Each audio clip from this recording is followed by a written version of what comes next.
pontooning, picnicking. I don't know what the right verb is. It's probably picnicking.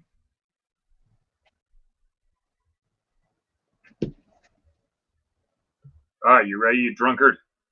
Actually, one last thing. I'm just going to real quick.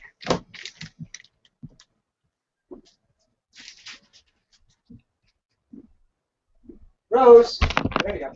Here, Rose, right here. What does it say? It says you're union. And then Rose, another one up here. Up there.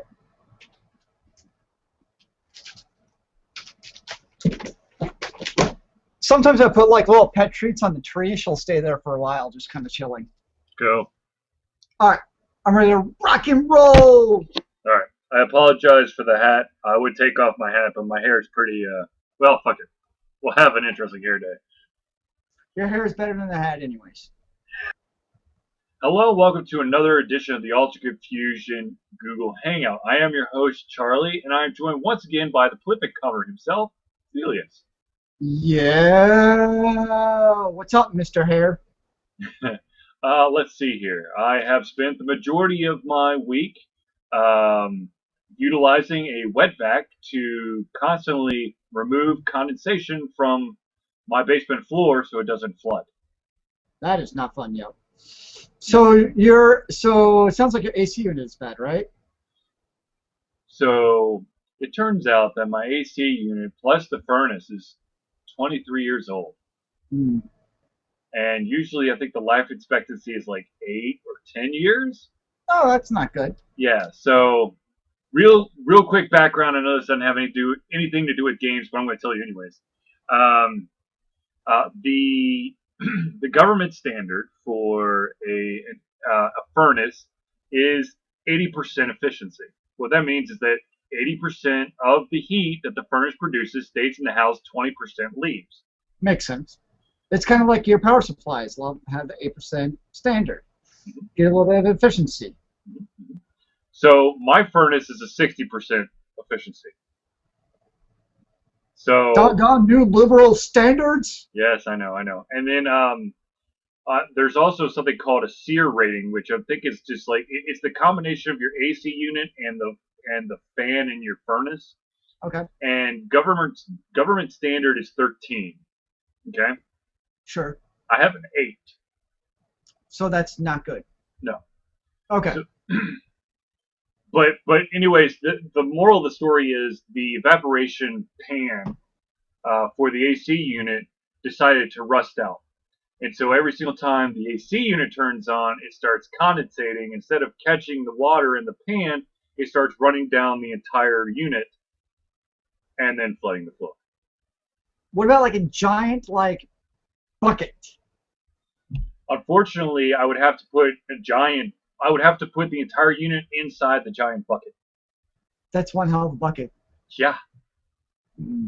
It's probably cheaper to replace the system. Yeah, in the long run. Well, maybe to get the more efficiency and all that good stuff in the long run, it should be cheaper anyways. Oh, yeah. I mean, I had a bunch of different salesmen here. Ooh, that's an interesting hair. And I can't do that. well, it's because it's so humid. My office is right Yeah. next to the unit, and I have to keep the dehumidifier running. And the dehumidifier keeps pumping out hot air. So, like, all the air is mixing, and so I'm, like, constantly drenched.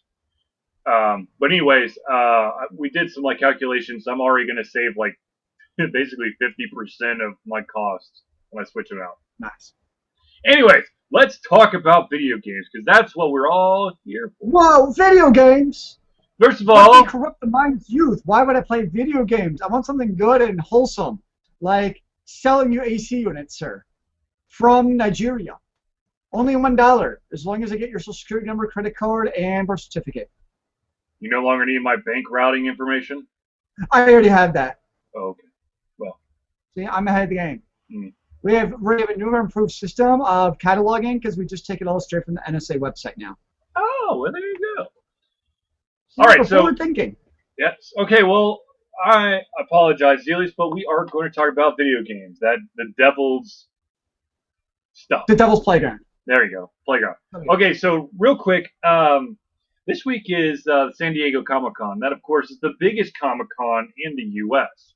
Yeah. Now, of course, there's a bunch of new games being shown off, a bunch of new TV shows, a bunch of sad farewells to a couple TV shows that are at their end, blah, blah, blah, blah. Or coming close. Or coming close to the end. Well, Warehouse 13, they've already wrapped up all the recording. Even for the next season, really? Yeah, they just the next season. Like the last, I think it was like a week ago, they wrapped it up for the last season. Oh. So they were showing the that tunnel that you walk into or you walk through to get to Artie's office being disassembled. I'm crying even thinking about it, yo. I know. What the fuck is wrong with Comcast? Even like to watch like the season finale, like last 2 episodes was painful because I'm like, man, like this is the coming up to the season, like the series finale. It's depressing to think about. All I have to say is Claudia's going to kick some serious ass. So have you seen the end of the season? Yeah. Yes. I'm waiting for her to become Captain Bad. Where they have to run away, and Paracelsus is now like the Uber Guardian. By the way, I kind of have a old man crush on Mr. Head, Anthony Head.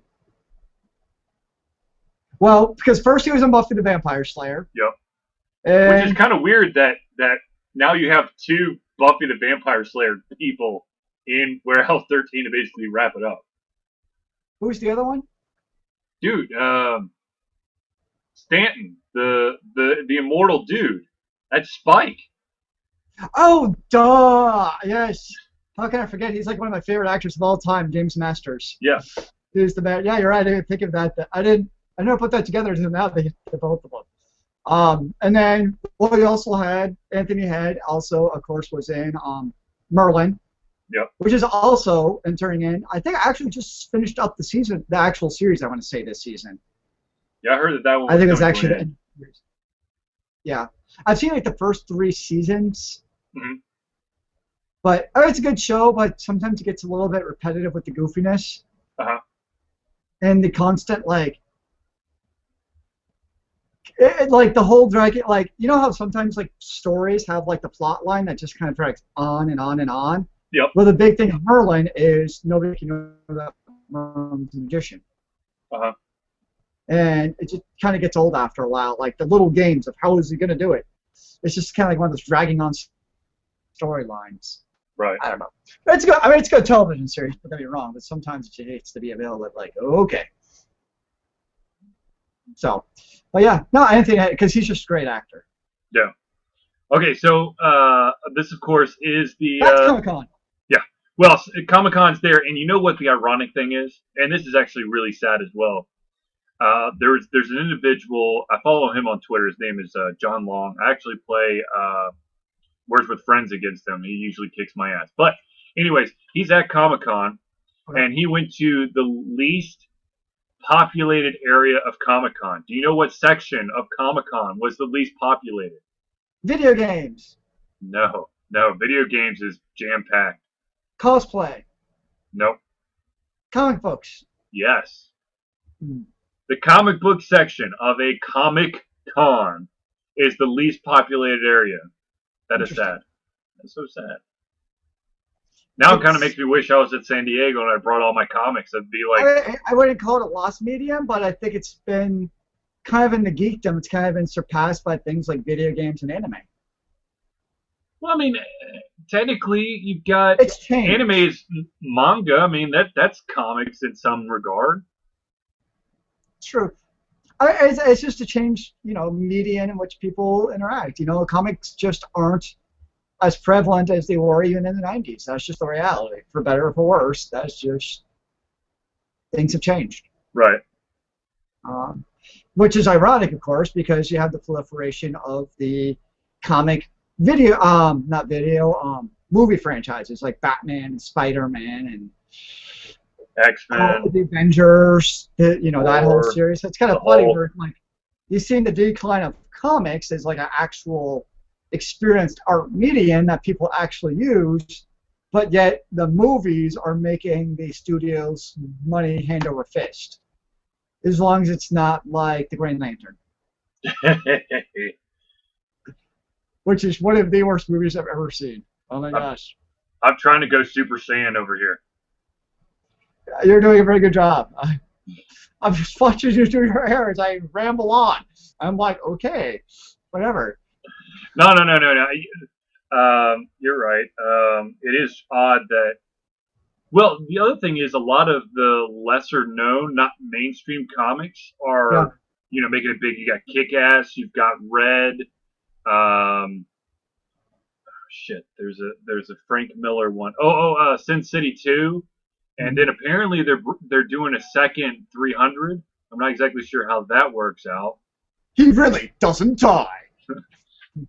He actually survived. One man versus 300 this time. So, I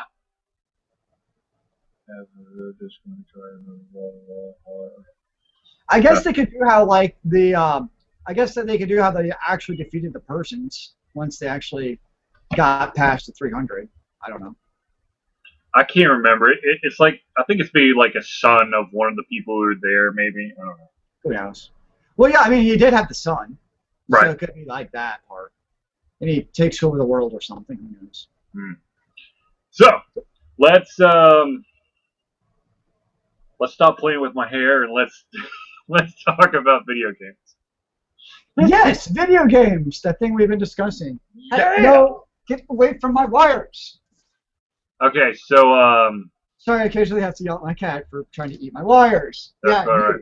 Actually, real quick, since I brought up the subject of manga, my entire collection, well, maybe 2/3 of my collection is basically waterlogged and probably gone forever. No. Yeah, you could thank the AC unit for that. Oh, dude. Hey, do you also remember? Do you remember? There was a time in my condo where I had like this growing collection of like Marvel superheroes. Yes, I do remember that. Yeah, they're all dead.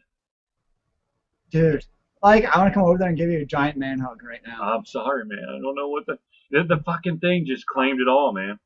That is depressing. Utterly depressing. I also lost two David Edding books. Which ones? The Belgariad 1 and 2. I'm actually looking to get that box set. See, I've never actually read it, but I know it's like one of the series I should read. Oh yeah, so good. I'm actually, it's like on my next list. I actually read the first one. I never got a chance to read the second one, and I guess I'll never will unless it goes on Kindle. You mean the book? Well, there's 5 books in the series. Right, but they were like here. Oh, you had the collection. It was like 1 through 3. Yeah, here's the Millennium. Yeah. And it's got 3 books in one. Yeah. I'm trying to get the actual individual 5. Like, I have so many of the compendiums and whatever, where I hate carrying around a 1,200-page book, damn it. It's just not very efficient use of arm. That's why I've gone Kindle, man. I'm trying to... I like my books, Joe. I love my books, too, but... I understand. You know, when I need I'll a tell book... You what, if a flood ever takes on my books, I'll probably give in and get a Kindle. There you go. Okay, so, Video games! Ladies and gentlemen of the viewing audience of the Ultra Confusion Hangout and greasy hair aficionados everywhere. So this evening's topic, we actually have a topic. We're not going to completely fly by the seat of our pants. Oh my god! I thought our topic was video games. Well, absolutely, but let's get a little bit more refined in the topic. How do people's hairs affect your perception of video games? If your hair is like this. Japanese RPGs. Oh my god. No, well, that Japanese RPGs, there's some kind of like androgenic character design going on in those. I don't understand. Yeah, the next Final Fantasy like SketchUps? Yeah, it's like Lightning Returns. Except for, are they male or female? Well, Lightning's a female. I know that. Well, yeah, but like the next, well, I'm not talking the next Lightning Final Fantasy. It's actually like a new iteration of Final Fantasy. Like, they're all male. But 14 Reborn? I don't know. There's nothing after 14. It seems like they're always doing some kind of rebirth. They're not. X2, whatever. I don't know. But yeah, Final Fantasy is on this whole like, all you got is it a male or female kick? Except for the black dude. You know it's a dude. This Because is he's true. got a huge ass fro. And a goatee. The fro is pretty awesome. I kind of want to get out one. Yes. Okay. Maybe I should try. Huh? See, maybe I should try to get a fro. That'll never work. You got Okay. something going right now. Anyways, Okay. topic. Okay. The topic this evening. Some of you may have heard of this wonderful revolution called kickstarting a project. And a lot of it is being done on Kickstarter.com. There has been many different projects. They've got dance projects. They've got book projects. They've got movie projects. They have design projects. Actually, I've got a couple around here somewhere. Hold on a sec. I have in my possession the wallet project. What the hell? What is my wallet? It's called the Slim. I have a wallet too. What do you know? It's called a fossil leather wallet. Yeah, but mine's like extra thin, man. It's extra thin. Mine still fits in a pocket. I don't understand. Thin. You could just get a paperclip. Nah, that shit would fall all over the place. Okay. Ouya is another Kickstarter project. And finally, By the way, I think that Ouya's going to die within like a year. it depends on the support that it's going to get. I don't think it's going to get any. That's my perception. Maybe I'm being cynical. Square Enix has put its support on it. We'll see. All right. And then finally, the Penny Arcade podcast. Now, funny story. I, personally, have a Kickstarter addiction problem. I kickstart a shit ton of projects. You know, there's like a pattern here. Once upon a time, it was comic books. And once upon a time, it was manga. And then there was the anime. And now we're at Kickstarter. No, then it was video games. Now it's Kickstarter. It's like Charlie goes like in these phases of what is he obsessed with next? I have to be obsessed with something. Anyways, so I will fully. I think you should be obsessed with buying your friend's shit. What did you get for Christmas from me like 2-3 years ago? I know, I'm just being a jerk. Yeah, that's right. Zealeus got an Xbox 360 from. It was glorious too. Yeah, I was just watching Grey's Anatomy on it before the podcast. Yes, I'm watching Grey's Anatomy. I don't want to hear that. Anyways, okay, back in the masculine zone. Okay, anyways, so I have kickstarted a shit ton of projects. I've kickstarted board games, books, podcasts, videos, video games, informational books, and of course, design ideas. So, yes. Here's the weird thing. And I'll fully admit real quick too, I have never kickstarted a damn thing in my life.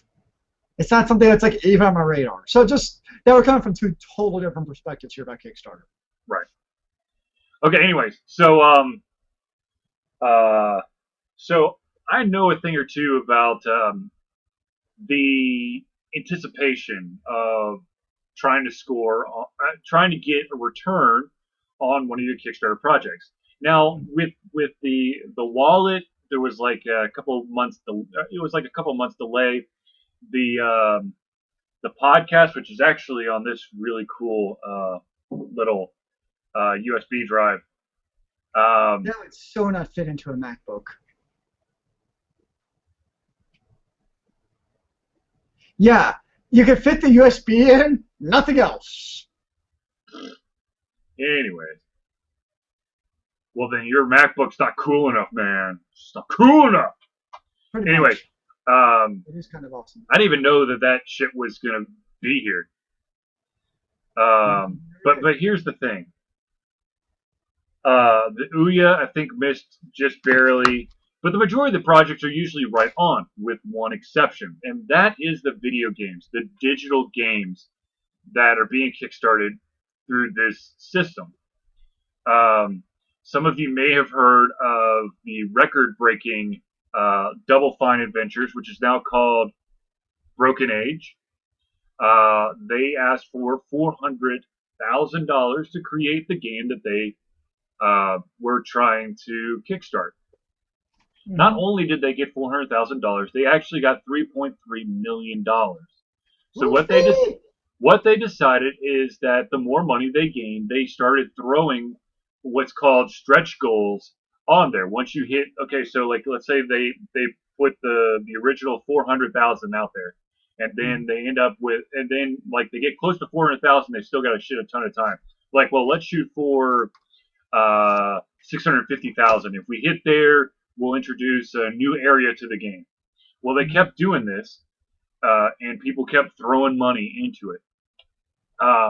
It has been quite a while since that game was featured on Kickstarter, and it's been in development for quite a while. And the weird thing is that Double Fine has actually done another game, has tried to kickstart another game called Massive Chalice, and the first game's still not out. And Massive Chalice made a shit ton of money as well. But here's the problem with Double Fine, and a huge issue with a lot of the other games out there, is that once you, when you set that goal of 400,000 or whatever it is, the majority of the time you have truly, factored in every single little piece of finance and whatnot. But when you go above that and you start, going, oh my gosh, we got all this extra money, let's do this and this and this and this and this. It's like it's not just a whole lot of money. Right. But the problem is, because it's happening so fast, that budgeting sense and trying to balance out, like, oh, this is going to be, 4,000 extra hours of work, and 8,000 hours of arts assets extra, so we got to factor that in. They basically, what happens is, not only do the backers get excited and want to throw more money at it, but the developers get excited because they keep seeing more and more money, so their ideas get bigger and bigger and bigger. Now, unfortunately, this is a very reoccurring thing that's happening right now. If you really overshoot your initial goal, you're running out of money before your game's done. Double Fine is guilty of that. There's quite a few other games out there who've run out of money. Now, here's the tricky. I don't want to say, what's the word I'm looking for? It feels kind of dirty, the way that they're getting around trying to get extra financing for these projects. They are going through either a proprietary digital download system, or they're using Steam or something like that, and they're giving you alpha access to it as long as you pay the full retail price. Mm-hmm. So what they're doing is they're basically stacking the deck so that they can get a little extra money so they can continue to work on the game. Oh yeah. This particular game, the Double Fine game, is now due out sometime in 2014. And of course, as an original Kickstarter backer, I will have first run of the alpha. Now, no one knows when the game's actually going to go gold, but the alpha will be out 2014. And I think it was supposed to be available March of 2013. I think. A little bit behind schedule. Right. So like road construction. Right. Oh God. Georgia 400. Anyone? See. Okay. So the topic this evening is, because it's becoming such a common trend. Do you, Zealeus, feel that? Do you feel that it's just? Is it even worth, if you were to ever start backing these Kickstarter projects? with a digital game, is it even worth it? Because one, if it's really popular, it's going to get a lot of attention, which is kind of cool. But then there's going to be a lot of extra shit in the game, so you never know when it's going to come out. The original date is going to go out the window. And two, because of that, you basically threw a shit ton of money, anywhere from, I think it's like $35 to $5,000, which is going to be really generous, into a black hole, and God only knows if you'll ever get it back. See, the game that first actually comes to mind when we talk about this, and I have no idea if they even have a Kickstarter program, it's a game called Path of Exile. I talked about it probably about 2 or 3 months ago. And they're kind of almost doing what you're saying. They do it in the free-to-play model, but they also have a lot of in-game transactions. But they also make it very clear that, hey guys, this is beta. This actually, I think this is the alpha build of the game. This is very rudimentary, but at the same time, they still have a lot of those kind of different tiers. Tier 1, Tier 2, 3. You can pay up to I think it's like $10,000 and get like an actual character named after you or something. So you definitely have those kind of Kickstarter-esque things. And for me, and maybe it's part of like the generation I grew up in, where it's like, I pay $60 for a game. I want that game. I don't want to wait 3 years for that game. I want it right now, dang it. I don't want to wait. And the idea of, paying in, at least $35 to $40 to kickstart a game, I don't get it. Like, I know you do it, that's great, but like me, I'm like, I just don't get it. Like, I'm going to wait till it's a finished product and see if it's good and then get it. But the idea of like putting my money down ahead of time on something I don't even know if it's going to be good when it comes out, it just doesn't really mesh with my mind of thinking. Now, kind of thinking about Double Fine's issue, which I totally get, if I'm in their position, I could totally see what they're doing with like, oh, let's add on ton of extras. What I would have seen, and maybe this also takes this would probably take a very strong person in command to make this happen too, though, is basically be like, look, guys, this original game we thought was going to cost $500,000. We got tenfold that money. Here's what we're going to do. We're still going to release the original game in March 2013 that we planned on. However, what we have now is now have leftover money, and guess what that means? Is we can continually improve the game and patch it and come out with DLCs throughout its production life.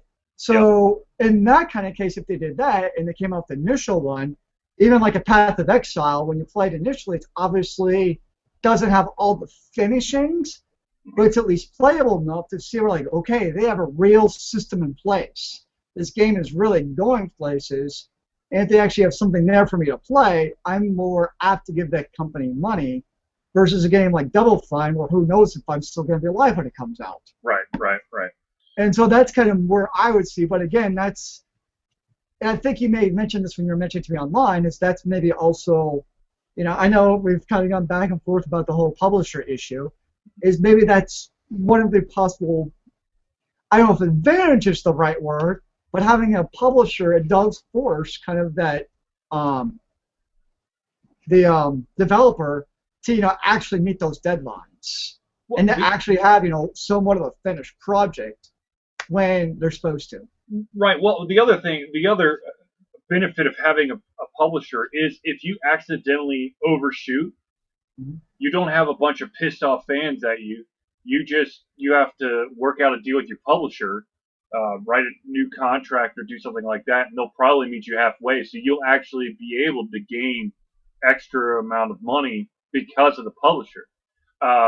You bring up a very interesting point, and I didn't even think about the fact that I understand, like you would have to be very careful with the way that you worded your stretch goals of adding additional stuff, but why not? Okay, the $400,000, that's the core game. Because of the awesomeness that you guys are, we're going to release DLC to you guys at no extra cost. And yeah. Or something. Or if you got in early enough, you got access to all the future DLC. Almost like a lifetime subscription that you got in Lotro. Exactly. Maybe kind of like the same concept. Yeah. I could see something like that working. But at the same time, though, I also see the issue of how to put. I don't know if there's a nice way to put this, but there's something very. What's the word? I'm trying to think of the right word. When it comes to the gaming community, Hmm. it's almost like there's this. You owe me something as a gamer. Yeah. I the it's one of those words that's on the tip of my tongue. Entitlement. Yes, thank you, entitlement. Yes. There's this like entitlement among the gaming community Hmm. where I bet where they ran into an issue with Double Fine, where if they didn't do something crazy with the game, those just, you've been to the gaming forums, we've all been to them. Right. Where there's just something about that community where it's like blood and torture. I don't know what it is, man. But I could see where if they don't do something more than what they originally said, that gaming community base was going to go crazy on them. Right. And of course, you do run into the issue of, well, if you're going to use the money for DLC, why not just put it straight into the game right off the bat? And they were right back to where we started. Yep. Um, but Yeah, yeah, it's tough. Yeah. it is very tough. To be honest with you, I think that I hate to say this because I love the ability to have people back a brilliant idea that would never get past a publisher, but could be one hell of a game that could spawn sequel after sequel after sequel. But the problem is, I think that the bigger name studios can't get away with Kickstarter because of you're going to get so much money, which is not a bad thing, but I mean, you don't want to give Kickstarter money to EA? fuck no. Speaking of EA, real quick, NCAA has decided that they're going to end their contract with EA for their NCAA football after this game, which is 2014. I wonder if that has to do at all with the lawsuits that are coming out with people with former players trying to get money from the NCAA because their likeness is used in the games. It's probably a combination of that and probably a combination of EA trying to shortchange the NCAA on, we'll pay you this amount to use your stuff in our game. When it comes to the NCAA versus EA, it's really hard to take sides on either one. Absolutely. Absolutely. Anyway. Both organizations are like, eh. Yeah. But, yeah.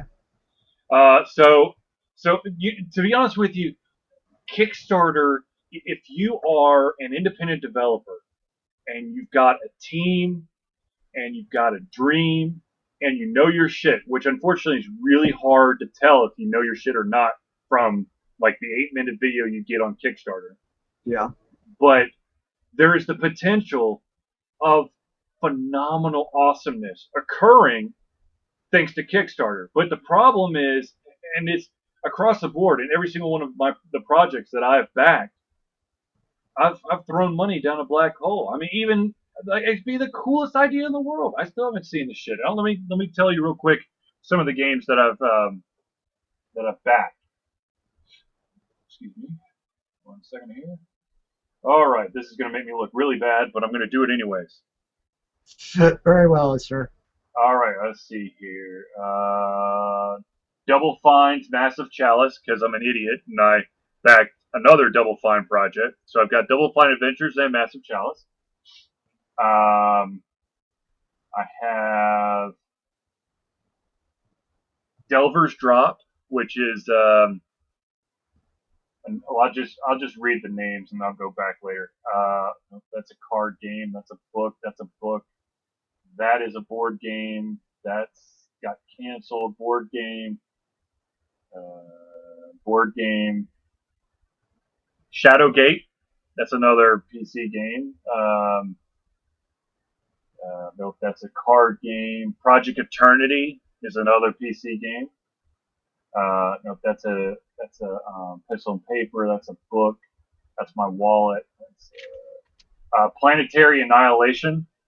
Mm-hmm. Castle Story, which I have no idea what the fuck happened to Castle Story. Let's see here.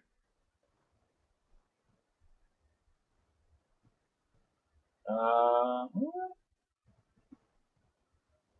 August 26, 2012. Let's see here. There we go. Okay, so Double Fine Adventure was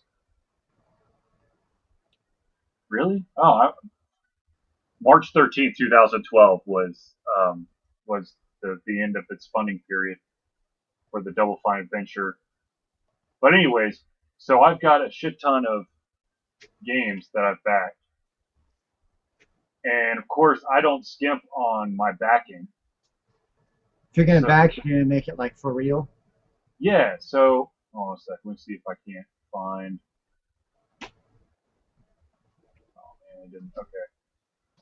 So if I'm backing something, I'm not just gonna pay like the $35 or whatever. I pay a pretty penny. Mm-hmm. Just so y'all know. Let's see here. Let's choose a random one here. We'll go with Project Eternity. Project Eternity is an isometric, party-based computer RPG set in the new fantasy world developed by Obsidian Entertainment. Let's see. How much money did I throw at this one? How much do I want to cry at night? $100.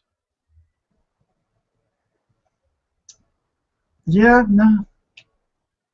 I don't get it. My name gets put in the game credits when it finally gets made. Congratulations. Yeah. Anyway, so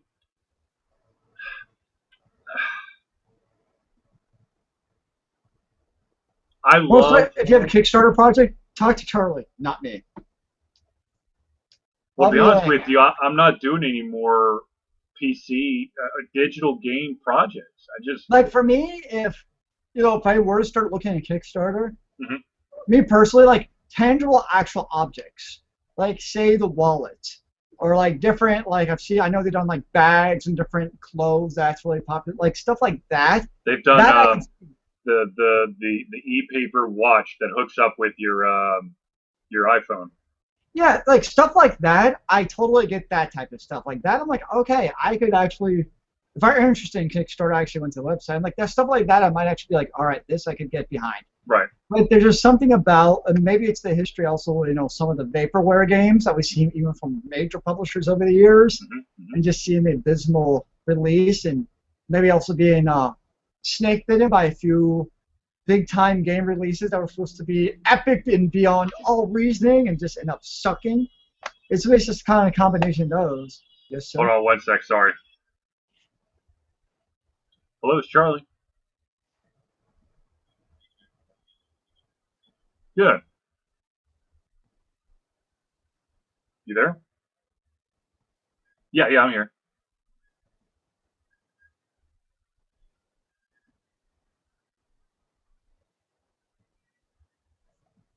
Yeah.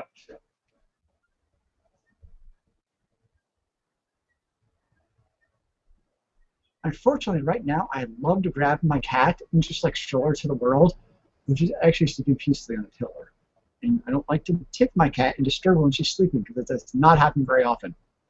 She's still kind of like psycho kitten mode, where she's gonna like climb my eyeballs out while I sleep. So when she's peaceful, I let it be. Like anytime during a podcast, you see me like go out of the screen or yell. Just because Rose is going insane, usually like eating something. There's an extra game system on it. But that's okay. I love her anyways. Even if she's a little psychotic. Last night she let me. It's called an Ouya. O-U-Y-A. Really excited about that. Although 2 nights ago she figured out how to crawl under the covers too. This is kind of entertaining because I'm very ticklish. Sure. And it does not work very well. Gonna be honest. She starts like moving around. I'm like, stop. Mm-hmm. Get out of my bed. But she enjoys it. So what do? She's kind of the ruler of the house now.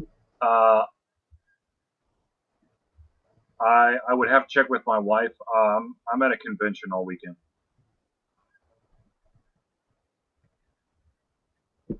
Apparently Charlie's doing very serious business.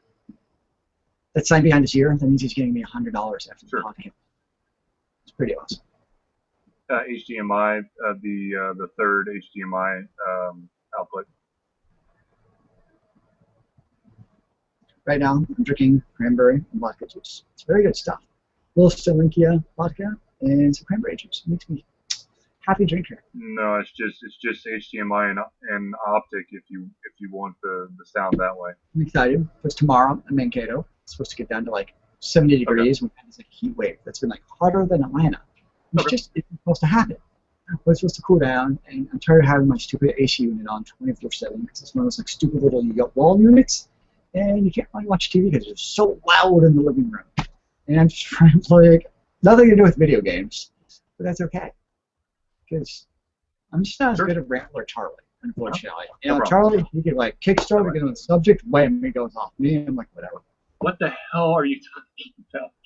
I apologize. I have a service technician that has to come out to my house, so I apologize that you only heard one side of the conversation, and I really wish that I could rip that out of the video, but I can't. So mostly I talked about how if I could, I was gonna go grab Rose and like just show her off to everybody, but she's sleeping on a pillow right now. Oh. She doesn't actually usually sleep, so it's like when she said peace, I'm not messing with that. Right. All right, so I apologize, everybody. So we're back. We're back in the chit chat here. But Kickstarter, I totally agree. I think that if you put a physical item, if that is what you're indeed kickstarting, not like the video game or the digital game where you get the game, but you also, if you put a little extra money, you get a trophy, a T-shirt, a poster, whatever. But if it's if it's the wallet or if it's some crazy, awesome, cool-looking design thing, to be honest with you, I would even be willing if it was the right project. I would kickstart a movie. Because they have set deadlines, Yeah. But you could see that. But the same thing could happen with that, though. Think about, okay, take like a big budget movie, right? Right. How it doesn't take long for us to be like, ooh, now that we have this extra money, now I can go whiz bang on the special effects. Mm-hmm. Now we can go get this, big actor or something. Well, I don't know how big an actor you need in Kickstarter funds, but still, I think the same thing with movies, because movies it's hard. I mean, big cost in movies now is really CGI effects. Right. And all that stuff. So I think even in movies, it wouldn't take very long for that all of a sudden to just spiral out of control too. True, but I don't know. I guess from the history that I've seen with when it comes to movies versus the digital games and Kickstarter, it seems like the movies, they might take a little, they might take longer than they say they're going to, but you usually get it in a pretty good fashion. Mm-hmm. I could see that. Oh, damn it, the dehumidifier's full again. Sorry. I heard a beeping noise. I couldn't figure out what the hell it was.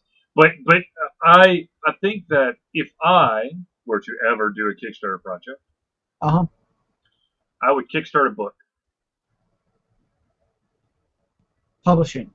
I'm actually kind of scrolling through it on Kickstarter right now, random stuff.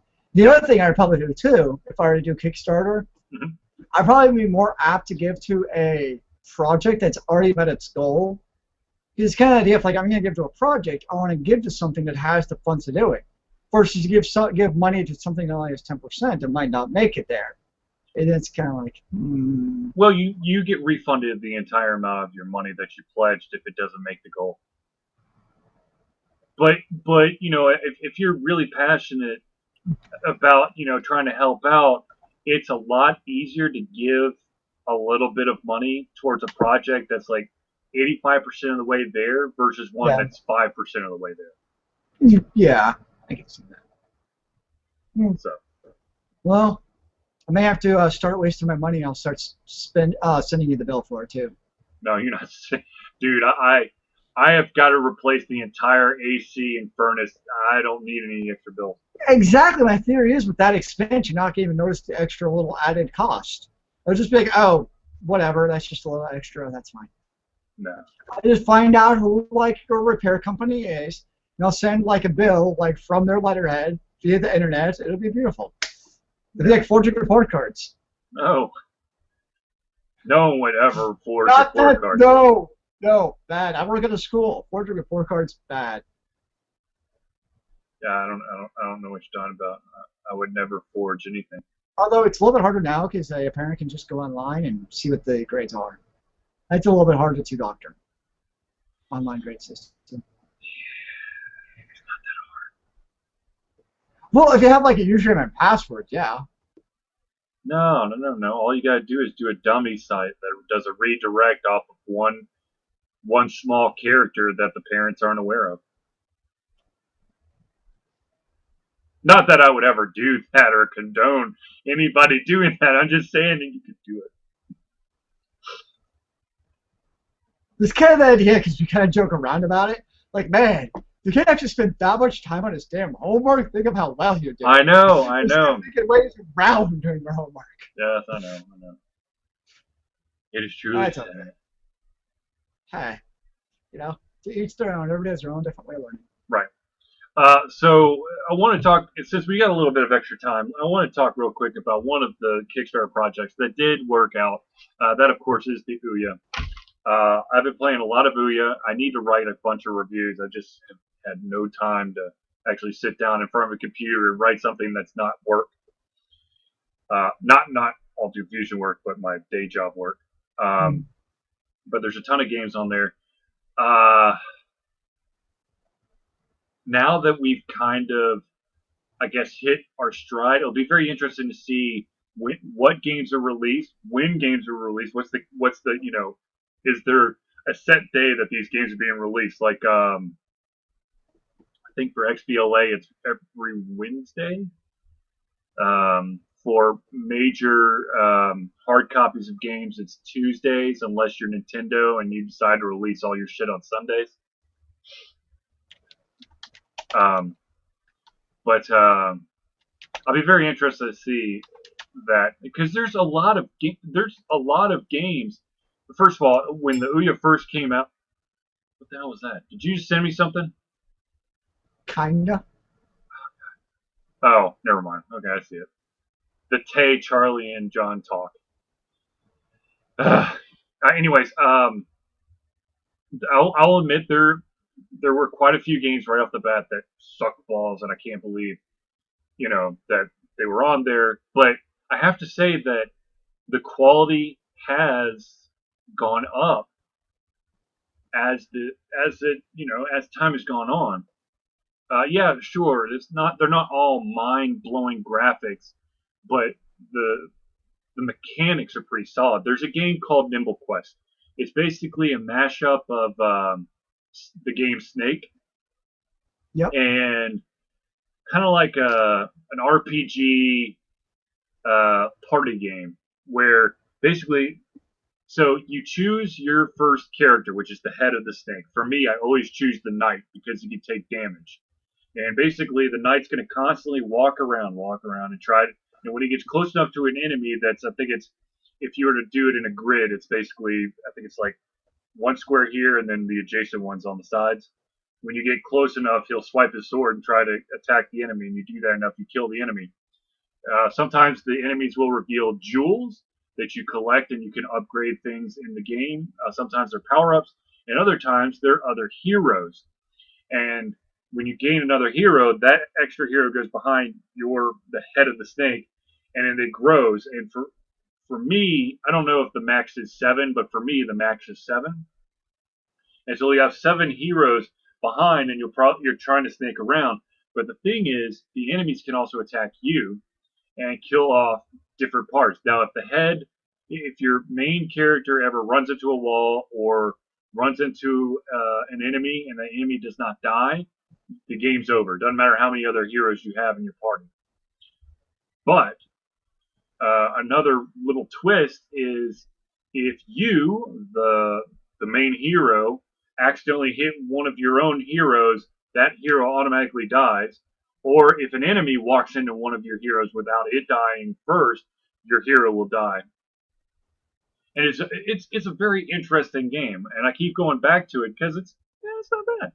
But here's an interesting mechanic that they did for the free version versus the paid version, which, by the way, the paid version is $2.99.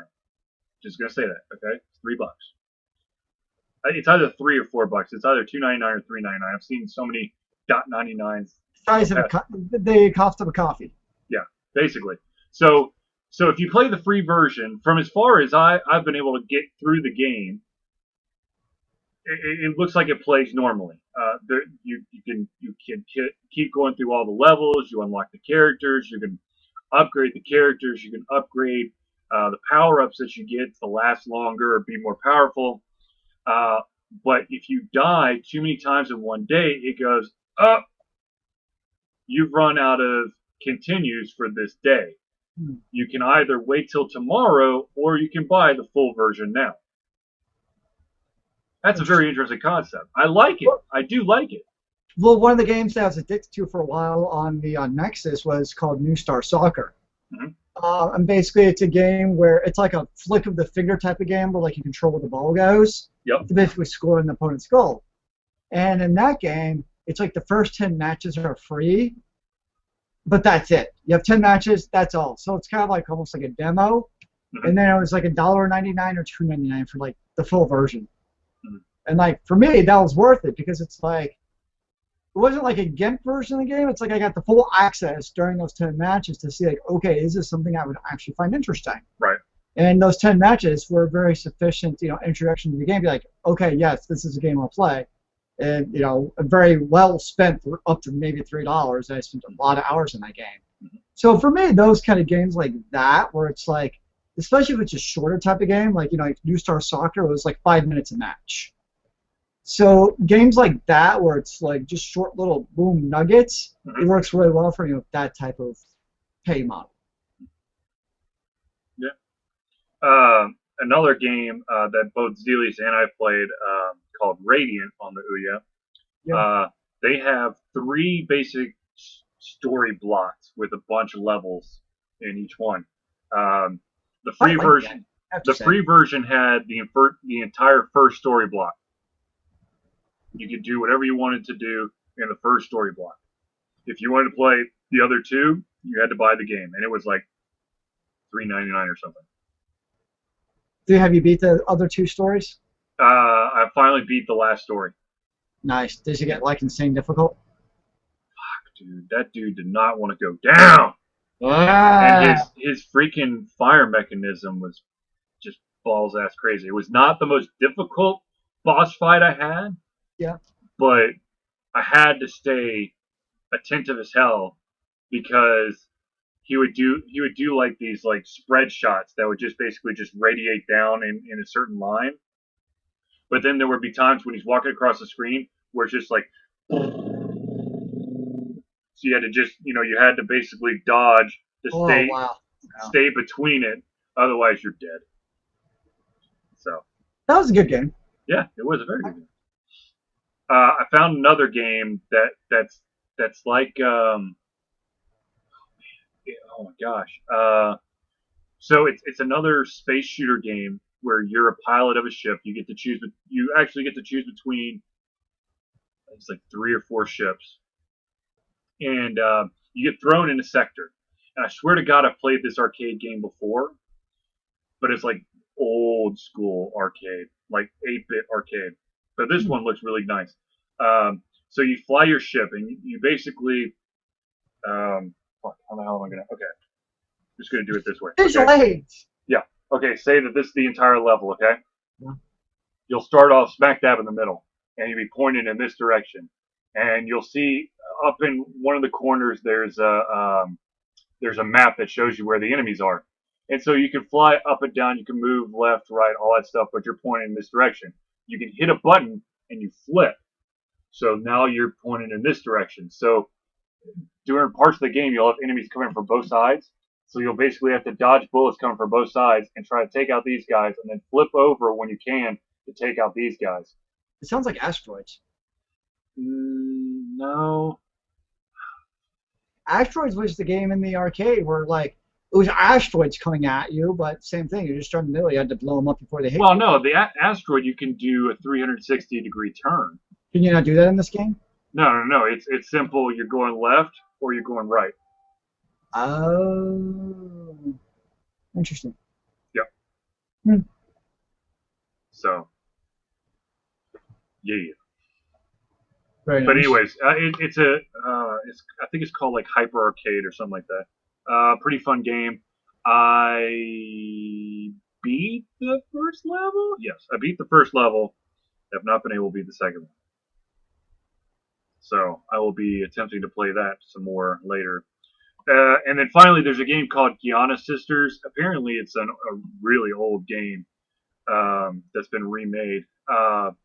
It feels, I mean, it's basically it's a platformer, much like Mario, where you Hmm. have these two sisters. You have a blonde and a redhead, and the blonde is your base character, and you run around the level just like Mario, but you can go back and forth. It's not like Mario where once you've passed a point, you can't go back. Um, and then there's a power up that if you get the power up, you become the redheaded girl, sister, and she has the ability to throw fireballs. So it's basically Mario, the original Mario. Interesting redhead. But here's the weird thing: the levels are random. Hmm. So you could it you so you'll have a map, okay, and it'll have, let's say, seven dots and then a castle at the end. You could play I have done this. Three of those levels could be the exact same level, and of course it will advance you. So it's not the dots are not tied to a specific level. It's completely random. And now here's the crazy thing: when you get to the castle, I mean, I think I'm at the third castle. There's only been one actual castle level that I've gone through. The other two have been like forest. So it's like, I don't know. It looked cool, but now I'm starting to get pissed off at it. Started out good and just kind of gone like, eh. Which reminds me of the iOS game I've been playing called what the hell is it called? Scurvy Scallywags. It was Oh yeah, fun you've for been a talking about that one while. for a while. Yeah, it's because the game keeps going on because they won't give me more of the fucking shanties so I can advance the story. I've been stuck in this. Still, it's been a Yeah, while. yeah. So I'm about to write this up and go, bitches. What have I've been playing? I booted up Rift last night for the first time in about 10 months. Nice.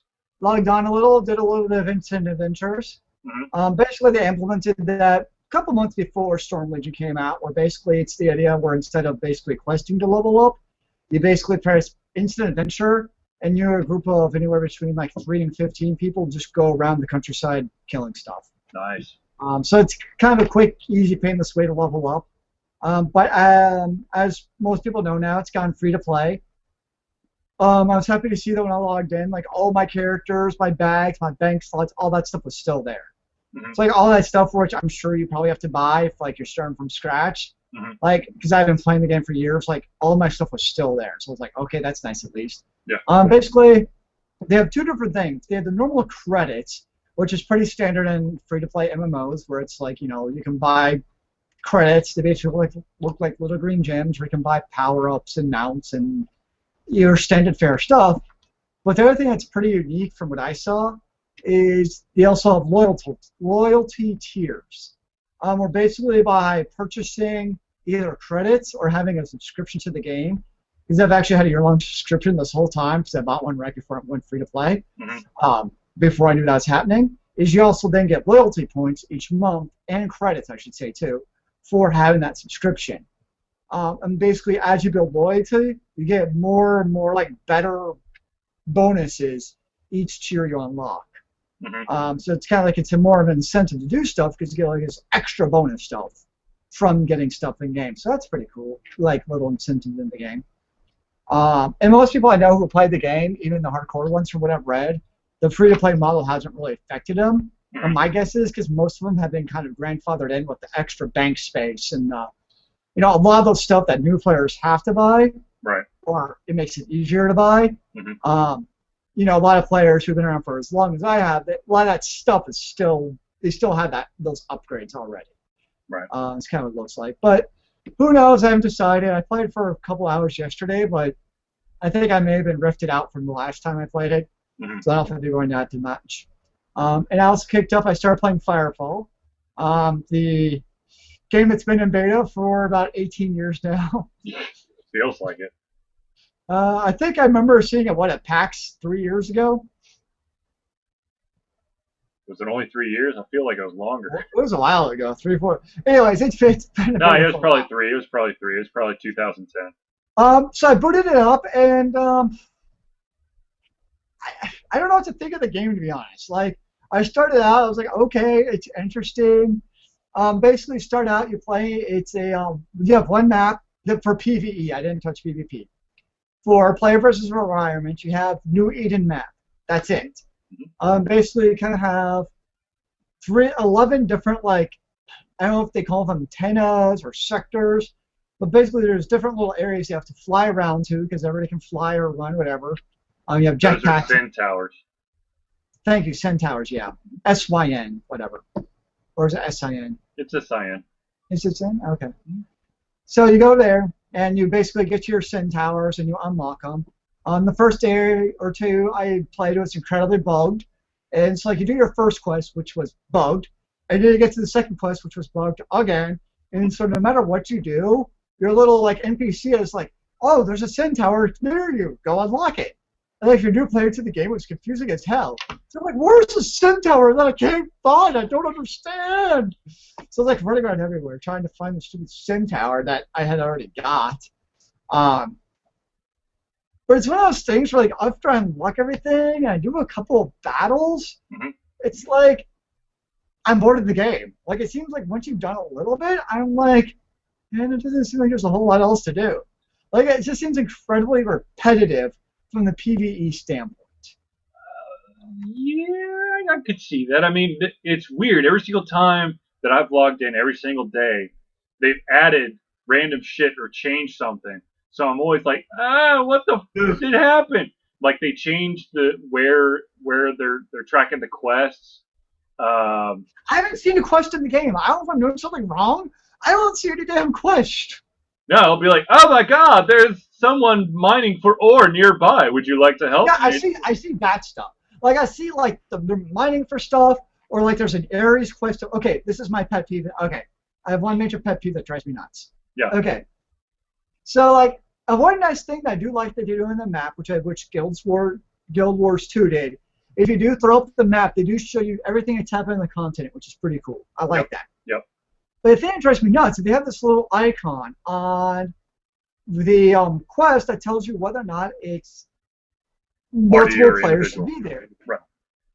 The thing that drives me nuts is I really wish they'd tell you if other people are already there.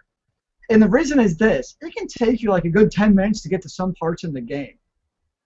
And it's like, if you're trying to go there, and you're the only person there, and it's a multi-person quest, it's like, well, there's a waste of 10 to 15 minutes. So it's kind of that, what? Yeah. No, dude, all you gotta do is you shoot at least a couple of them, and then run the fuck away. And then when that quest is done, you get credit for it. This is true. I've noticed that before. I was like, that's interesting.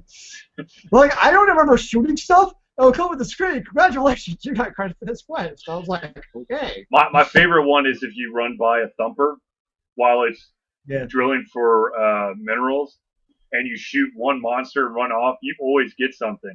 And I'll have forgotten about it. Like, congratulations, you completed your thumper quest. I'm like, what thumper The one thing I did enjoy was, have you done group thumpers before? Where you, where like the real badasses come after you. Yeah. Yes. We did a bunch of those a couple days ago. Now those were fun. That was just constant, nonstop. That was really fun to me because it was like 20 of us, and it was just absolute carnage nonstop. Like that was entertaining to play. I was like, okay, this is fun, and like that was part of the gameplay. Like, but the rest of the gameplay, it's like you're spending your time like jumping around to different quests. By the time you get there, the damn quest is already finished. And so, like, that was kind of the frustrating part. It got to the point of, like, okay, this is more tedious than fun now. Right. And so, there's good things about it. I can definitely see like the intricacies of the when you're doing your like molecular priming to like make like different stuff for all your characters. I love they can pick any 5 of your battle frames. That I think is cool. You know, you can switch from your medic and you can go to your recon right in town. You know, you get bored of one class, boom, switch over. Yep. All of your production carries over, but all the experience for each. Right, it's separate for each. And that makes a lot of sense to me. I'm like, okay, I get that. You know, that works. And so each time you start your new battle frame, you kind of start from scratch. It doesn't take long in your battle frames to unlock stuff, especially if you fight a couple of tornadoes. You get that experience pretty damn quick. I've only found one tornado, and I made it just in time for it to be, yay, the tornado's gone. I'm like, fuck. You get like 30,000+ experience. It's insane. It's a lot of experience. But those get really repetitive too, because after the first couple of minutes, it's like, and I stand here and I shoot the tornado, and there's really nothing else going on.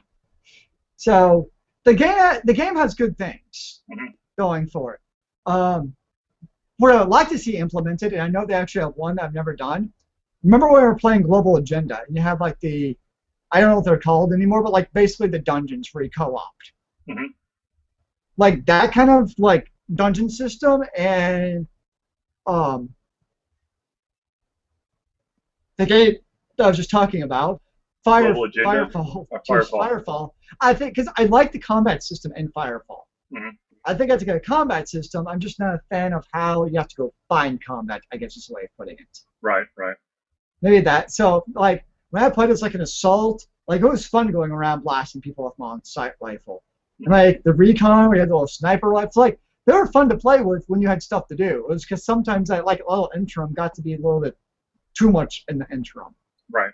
And I could definitely see where you could play for lots of stuff to do, you know, to unlock, to, you know, go research new stuff, go mine stuff. So I could see the longevity. And obviously it's still an alpha. Yeah. So I know I'm like criticizing the game, but at the same time, that's all it is criticism. I'm not really like, oh, this was terrible. Right. It's one of those things where, like, if it's a beta or alpha, you know, I accept that, and that is what it is.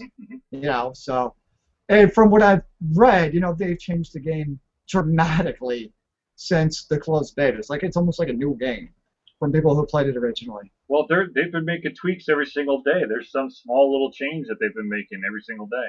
Yeah, so I think they're headed in the right path. It looks like they're headed down a good path. Well, I think because with this open beta, I think that they're really getting to see what the majority of the people are grasping onto, and then they're like, oh shit, okay, so let's tweak this. We could tweak that. Let's make this better, because it looks like a lot of people are just wandering aimlessly over there. The one other thing that I think would make the game a lot better is if you could teleport between sends. Yes. Well, here's the funny thing. There were transport ships. I could never find it. I could see but them. They disappeared. They fucking disappeared. I saw them like circling above the city. And I'm like, okay, I don't know what to do. So like, apparently there is a way to fast get from send to send. There was, but now the transport ships are gone. Interesting. So it's one of those things where like, and I think my issue, like I was speaking of finding something to do, if you could quickly get from send to send, then it would make it much easier to get to those. Because like, I'll be in the top part of the map, and there's like something I want to do in the lower right hand of the screen. That's probably a 30-minute walk. So I'm like, no. So I think that's part of it too. So that's one of those things where I guess as they get feedback, hopefully things like that will get, you know, fleshed out. Or though it sounds like they're kind of intent on getting this whole dungeon things done. So things like that I could see working out. Just kind of see what happens. Yeah. And then the only other game I've been playing is on my iPhone. I've been playing Temple Run and Temple Run 2 from Manjai Studios. I know I'm like 3 years behind the pace. I know the game, especially Temple Run's been out forever, but it's one of those things like, oh my gosh, this is a great game, and I just found it. So. Ain't nothing wrong with that, man. Ain't nothing wrong with that. And it's one of those just great bathroom games. Yes. As long as you don't drop it in the bathroom. Yes. You're right. All right, ladies and gentlemen, we have gone over our hour allotment, so unfortunately... Did I force us to go over this time? That's like a first. we're unfortunately have to wrap it up. I would love to let this keep going, but I actually have an appointment at 9:30 that I have to keep. So we have to wrap it up for now. But don't worry, we'll be back. Now, of course, if you are in the Georgia area and more likely near the city of Atlanta, you may be seeing me and our good friend Jesse this weekend at AndoCon in Kennesaw, Georgia. And of course, a week from tomorrow is the beginning of MonsterCon 2013. And that one is in Greenville. And Jesse and I will, of course, be up there to give our talk on that Saturday. Actually, two talks. One of how to get into the game industry, and then the destruction of the game industry as you know it. So I'm going to tell you how to get in it, and I'm going to tell you that the industry is doomed for failure. Is he a co-panelist on both of them? Huh? Is he a co-panelist on both of those? Yes. Nice. I don't know how much he's going to be talking in the first panel, but in order to get the speaker credit, you have to do two panels. So he's just, I'm sure he's seen enough resumes. Jesse, we know Jesse. He'll be able to add tidbits here and there. Oh, I'm sure. He always has something to say. He's a smart guy. Yeah. Okay, so anyways, thank you for tuning in to the All-Script Fusion Google Hangout. We, of course, will be doing this again next week, right, Zealeus? Yes. Short of the apocalypse. Indeed. And of course, always be on the lookout for random videos from yours truly. And of course, I will try to rope in somebody to be in the video with me, but if I can't, then I'll just give you some awesome news. Missed? Huh? Yeah. I don't know if I can get her on a video. She's done it before. Yeah. Well, she did a podcast before. A couple of years ago, actually. Wow. Yeah. It's been It's a while. funny to think that. Wow. Yeah. Yeah. Anyways, thank you for tuning into our show. For myself, Charlie, and Zealeus, we will see you next week. Remember, kids, keep on gaming in the free world. Amen to that, brother.